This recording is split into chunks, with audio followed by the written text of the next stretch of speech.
अरे कैले बेहाल हाल घरे बुलाई के अरे जनती त पड़ती न जीजा के फेरा में अरे सौंसे देह अंगे अंगे तूड़ देले हमारा होलिया के दिन हमके ले घेरा में अरे कहीं कैसे बहिना से हलिया कहीं कैसे बहिना से हलिया जीजा मिस ले गलिया कहीं कैसे बहिना से हलिया हो जीजा मिस दिले गलिया कहीं कैसे बहिना से हलिया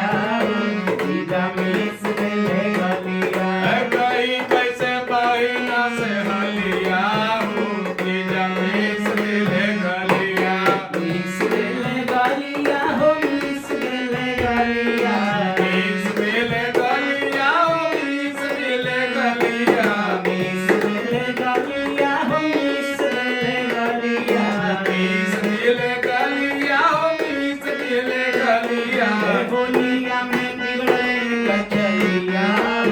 जीजा मिस ले गलिया होलिया में बिगड़े कर चलिया हो जीजा मिस दिले गलिया कहीं कैसे बहिना से हलिया जीजा मिस ले गलिया कहीं कैसे बहिना से हलिया हो जीजा मिस दिले गलिया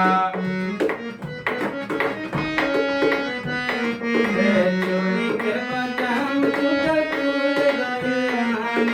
चोली के बादाम टूटल गुल गइले लहंगा फूल गइल लहंगा हो फूल गइल लहंगा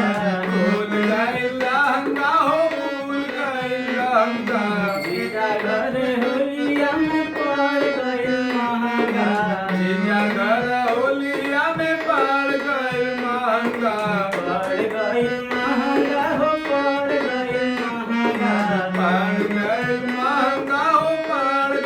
महंगा